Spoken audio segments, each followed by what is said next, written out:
de Jésus est suffisant pour ma vie, mon pays. Le sang de Jésus est suffisant pour ma vie, mon pays. Le sang de l'agneau.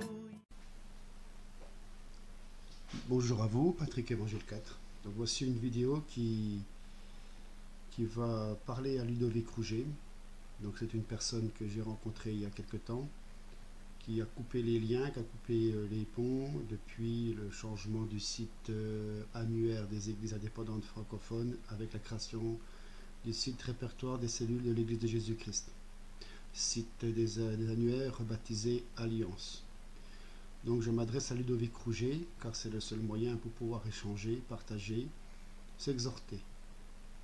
Il faudrait intervenir donc sur sa vidéo. Bonjour Ludovic avant tout, bien sûr, hein, on est tous polis. Faut-il fuir les judaïsants? Donc tu as intervenu dans cette vidéo.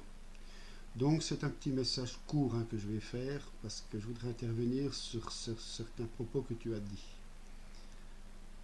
Comment peut-on savoir si quelqu'un est un judaïsant ou pas?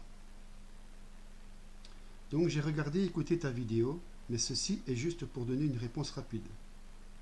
Je ne vais pas rentrer dans une condamnation, un jugement, parce que moi-même je dois me corriger aussi. Mais je voudrais intervenir sur ce qui me choque. Donc sache que celui qui impose la loi pour leur servir sans amour pour Dieu premièrement, mais juste parce que c'est une obligation, et en deuxièmement sans explication de sa portée spirituelle. Ça il faut faire attention. Puisque la loi est premièrement spirituelle et non pas charnelle pour qu'elle soit dans son application véritable. Sinon, ça devient un joug lourd à porter. Tandis que le joug du Seigneur, disait Jésus, est léger. En lisant les actes des apôtres et ses lettres, on porte une attention particulière quand le texte nous indique que tous les passages concernant les observations de la loi par les apôtres eux-mêmes.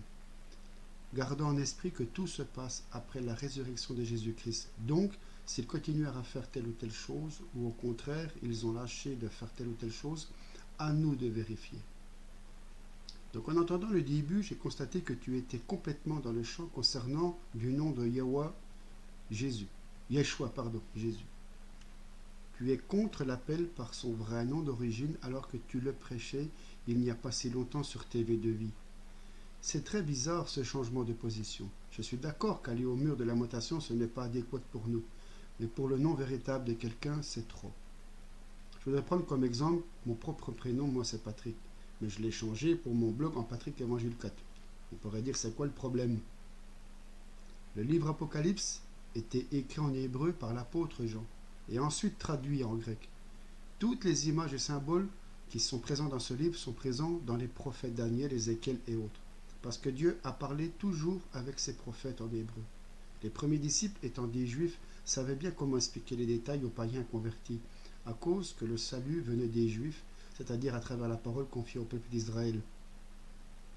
Ça fait longtemps que ceux que vous avez radiés du site annuaire rebaptisé Alliance ont remarqué la confusion que tu fais dans tes prédications, surtout lorsque tu touches le sujet de la loi. Beaucoup restent dans le silence et aussi beaucoup ne voient pas le piège que tu tends à beaucoup. Mais d'après ce que l'on comprend, être soumis à la loi de Dieu qui est totalement spirituelle et bonne, ça te pose un problème. Tu n'as pas compris que premièrement Dieu demande de l'aimer de toute notre âme. Et seulement après il décortique par les commandements. C'est quoi l'aimer? Donc déjà en partant ce n'est pas une obligation, c'est une expression. Autre chose, ce qui n'est pas par la foi est un péché. Donc, si tu n'as pas la révélation, pourquoi tu dois faire ou pas faire telle ou telle chose? Tu agiras par la peur ou par la tradition, obligation, rituel. Tandis que le Seigneur veut une relation père-fils, où il n'y a pas de rituel ou peur. Il y a le respect, honneur, amour. Je crois que ça devrait être une bonne clé pour discerner qui est dans l'erreur.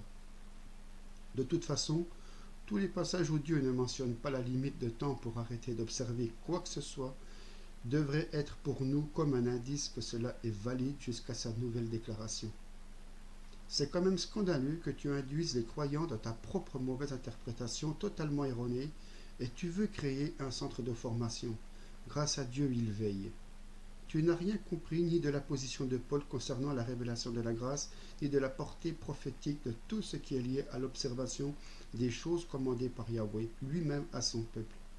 Depuis que tu as été retiré de tes vies de vie, tu reviens sur tes acquis religieux et théologiques, et j'en passe. Tu fais le ménage ou sélection autour de toi pour écarter ce qui t'empêche de monter tes programmes. Et quoi d'autre? Dieu seul le sait. Sache que le nom de Jésus-Christ a la même signification que Yeshua HaMashiach, puisque chaque lettre en hébreu a sa signification particulière. Et dans le nom de Yahweh, et comme le Yahweh, Yahweh est sauveur. HaMashiach signifie loin. Alors, où est le problème? Si tu n'es plus capable de supporter cela, posons-nous la question de quel esprit es-tu animé? C'est grave. Je suis énormément triste pour toi, malheureusement. Présentement, tu te diriges toi-même dans la haine de certains frères, s'ils ne sont pas de ceux qui sont juste en apparence de brebis. Le temps est difficile. Les esprits sont agités et surtout contre le peuple de Dieu Israël, parce que tout ce qui est lié à Israël est comme la prunelle des yeux de notre Père céleste. Tu sais, pour comprendre véritablement le sens de la Torah et de la grâce, il faut connaître le cœur de Dieu qui ne change pas. Tu ne peux pas exiger quelque chose qu'au bout d'un moment tu vas annuler. La grâce a toujours existé en parallèle avec la loi. Le truc, c'est que le salut est toujours par la foi qui se manifeste par l'amour vers Dieu, en respectant sa parole, et non pas par les œuvres par lesquelles on veut mériter ce salut. Les judaïsants voulaient que les nouveaux convertis fassent la preuve qu'ils sont convertis par l'observation des traditions, mais on n'a rien à prouver à personne. Tu réponds à l'appel de Dieu et tu le suis comme ton berger. Il ne va pas se contredire pour nous mettre en confusion, non. Sa parole est un rocher, et les apôtres savaient que pour les païens, il fallait aller graduellement avec explication de la Torah. C'est pourquoi ils ont décidé qu'au début, seulement les choses primordiaux, et ensuite, quand dans la synagogue, le païen converti, en écoutant la Torah, va apprendre les choses. Mais en aucun cas, ce n'était pas imposé, mais par la foi, par la révélation du Saint-Esprit. D'ailleurs, Ludovic, tu dis qu'il n'y a plus aucune révélation de Dieu aujourd'hui, seulement illumination.